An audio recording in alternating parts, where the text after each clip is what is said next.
आप सभी के आपके एजुकेशनल चैनल अपना क्लासेस 0889 पर स्वागत है।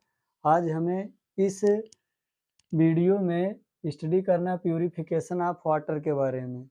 प्यूरिफिकेशन ऑफ वाटर में क्या-क्या होता है? Water is purified before it is used in cooking, washing, drinking and for farming. जो प्यूरिफाइड वाटर होता है उसे हम कुकिंग के लिए यूज कर सकते हैं, वॉशिंग के लिए यूज कर सकते हैं, ड्रिंकिंग के लिए यूज कर सकते हैं और फार्मिंग खेती के लिए यूज कर सकते हैं।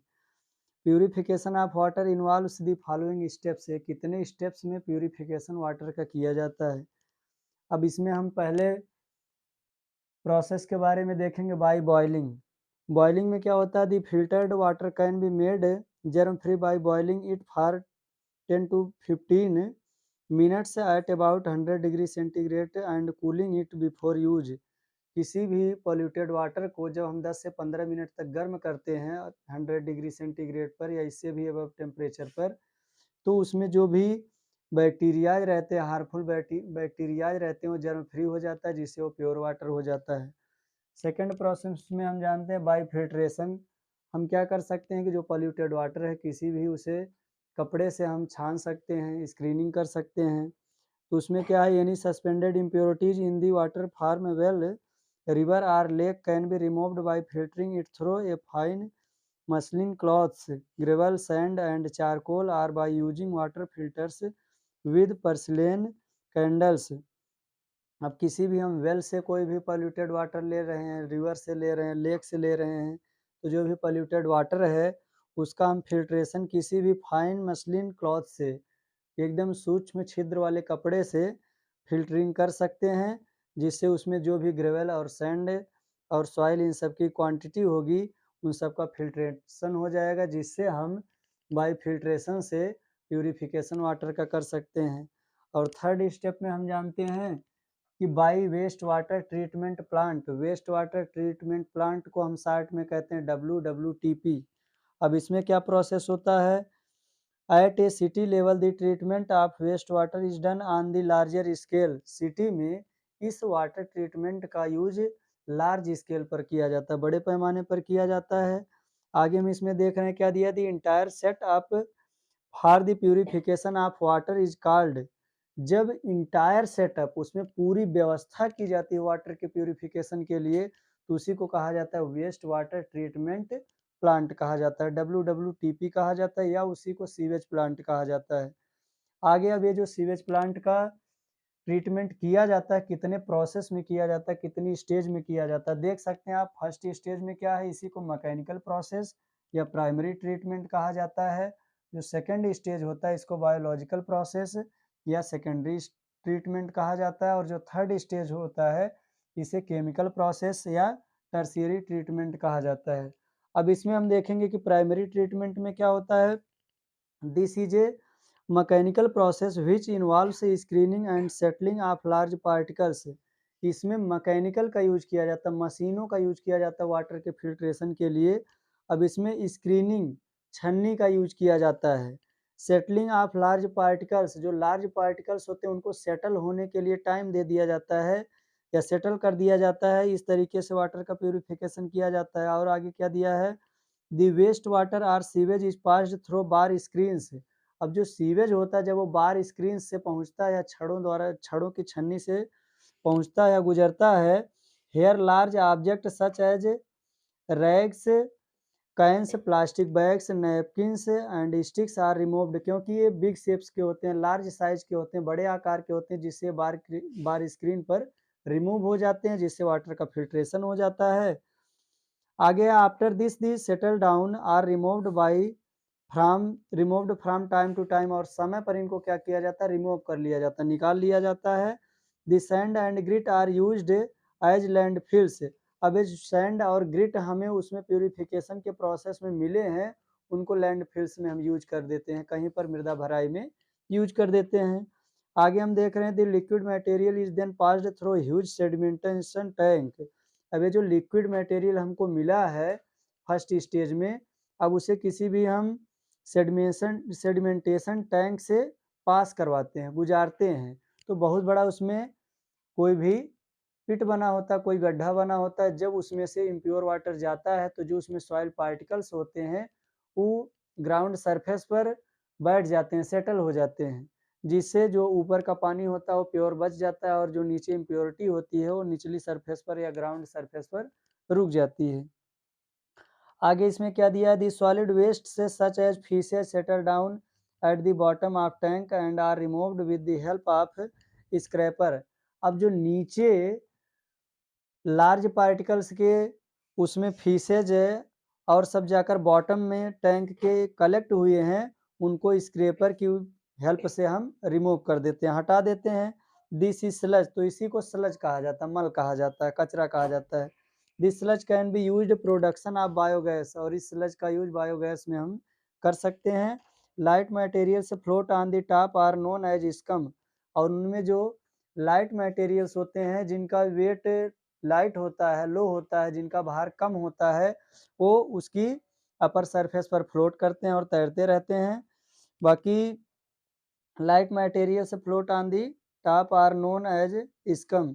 The scum is removed with the help of skimmer, और इसमें जो स्कम होते हैं उनको स्किमर की हेल्प से हम रिमूव कर देते हैं या हटा देते हैं। बस यही पूरा का पूरा प्रोसेस आपको बता दिए हैं कि प्राइमरी ट्रीटमेंट में क्या किया जाता है। इसी को मैकेनिकल प्रोसेस कहा जाता है, जिसमें हम मशीन्स का यूज करते हैं फिल्ट्रेशन के लिए, इसी को फर्स्ट स्टेज कहा जाता है। अब इसमें हम क्या क्या पढ़े हैं, पहले तो किसी भी बार स्क्रीन से उस इम्प्योर वाटर को हम पास करते हैं, जाने देते हैं, तो जो बार स्क्रीन होते हैं उनमें जो लार्ज साइज के पार्टिकल्स होते हैं वो रिमूव हो जाते हैं। उसके बाद भी जो इम्प्योरिटी बची है, जब उसे किसी भी हम ग्रिड चैम्बर या किसी भी सेडिमेंटेशन टैंक से पास करवाते हैं, तो जो लार्ज साइज के पार्टिकल्स होते हैं उसकी लोअर सरफेस पर जाकर कलेक्ट हो जाते हैं, स्टेबल हो जाते हैं, स्थिर हो जाते हैं। ये प्राइमरी ट्रीटमेंट में था। सेकेंडरी ट्रीटमेंट में हम क्या देख रहे हैं, इसी को कहा जाता है बायोलॉजिकल प्रोसेस या सेकेंडरी ट्रीटमेंट कहा जाता है। अब ये जो प्राइमरी ट्रीटमेंट होता है इसको हिंदी में प्राथमिक उपचार कहा जाता है, और जो मैकेनिकल प्रोसेस होता है इसी को हिंदी में यांत्रिक उपचार कहा जाता है या यांत्रिक विधि कहा जाता है। बायोलॉजिकल प्रोसेस है तो इसको जैविक विधि कहा जाता है, और जो इसमें सेकेंडरी ट्रीटमेंट है इसको द्वितीयक उपचार कहा जाता है। अब सेकेंडरी ट्रीटमेंट में हम देख रहे हैं क्या क्या नाम से पता चल रहा है, जिनमें बायो बैक्टीरिया का यूज किया जाता है। अब इनमें क्या दिया है, this is a biological process in which the organic matter in the sludge is broken down with the help of bacteria. अब जो स्लज होता है उसका ब्रेक डाउन किसकी हेल्प से हम करते हैं, बैक्टीरिया की हेल्प से करते हैं। The water flows in the aeration tank. अब जो वाटर है वो एरेशन टैंक में फ्लो करता है। अब एरेशन टैंक क्या होता है, जहाँ पर एयर की प्रेजेंस होती है उसी को एरेशन टैंक कहते हैं, जिस टैंक में। आगे क्या दिया इसमें, वेयर लार्ज एयर ब्लोअर्स, जहाँ पर लार्ज एयर ब्लोअर्स होते हैं, हवा के तरीके से वो ब्लोअर से करते हैं, बबल से प्रोड्यूस करते हैं air through the water. This helps aerobic bacteria such as fishes and food waste still left in the water. अब इनमें जो फूड और फिशेज के बैक्टीरिया होते हैं वो वाटर को लेफ्ट कर देते हैं या बाहर हो जाते हैं। ये हम पढ़े हैं किसमें, सेकेंडरी ट्रीटमेंट में पढ़े हैं। सेकेंडरी ट्रीटमेंट को हम बायोलॉजिकल प्रोसेस कहते हैं। ये कौन सी स्टेज के बारे में पढ़े हैं, सेकेंड स्टेज के बारे में पढ़े हैं। आगे हम किसके बारे में पढ़ेंगे, टर्शियरी ट्रीटमेंट के बारे में पढ़ेंगे। अब टर्शियरी नाम से पता चल रहा है जो थर्ड स्टेज है। अब थर्ड स्टेज में इधर क्या दिया गया है, केमिकल प्रोसेस दिया गया है, जिसमें हम रसायनों का यूज करते हैं, केमिकल्स का यूज करते हैं। अब इसमें देखिए क्या दिया है, the treated water now undergoes chemical treatment. The water is disinfected with chemicals like chlorine may be exposed to ultraviolet rays to kill disease causing organism. It can also be treated with the ozone gas. अब इनमें जो water का treatment किया जाता है वो chemical की help से किया जाता है। किससे किया जाता है, केमिकल हेल्प से किया जाता है। अब ये जो वाटर होता है डिसइंफेक्टेड कैसे होता है, असंक्रमित कैसे होता है, कहने का मतलब उसमें कोई भी हार्मफुल बैक्टीरिया नहीं पाया जाता है। अब ये किसकी किसकी हेल्प से किया जाता है, इसमें क्लोरीन की प्रेजेंस में उसे ले जाया जाता है, या तो उसमें अल्ट्रावायलेट रेज को पास किया जाता है जिससे हार्मफुल बैक्टीरिया जो होते हैं वो नष्ट हो जाते हैं, रिमूव हो जाते हैं, निकल जाते हैं, और वो बैक्टीरिया को किल कर देता है जो डिजीज का काज बनते हैं, कारण बनते हैं। It also can be created with ozone gas, और इसी को हम ओजोन गैस के हेल्प से भी करते हैं। आगे इसमें देखिए क्या दिया है, इन्फोबिट में आपको कुछ बता दे रहे हैं हम। To prevent river Ganga from pollution, अब इसमें कह रहा है कि to prevent river Ganga from pollution, Ganga नदी को पॉल्यूशन से प्रिवेंट करने के लिए, बचाने के लिए दी गंगा एक्शन प्लान, एक गंगा एक्शन प्लान एक लाया गया था, GAP जिसका शॉर्ट फॉर्म होता है, was launched in India in 1985, 1985 ईस्वी में इंडिया में लॉन्च किया गया था। अब उसमें कह रहा है the main aim of this project was to reduce the pollution level in the river, इस प्रोजेक्ट का जो मेन एम था, मुख्य उद्देश्य था, क्या उद्देश्य था, कि जो रिवर में पॉल्यूशन लेवल है उसको रिड्यूस किया जा सके, कम किया जा सके।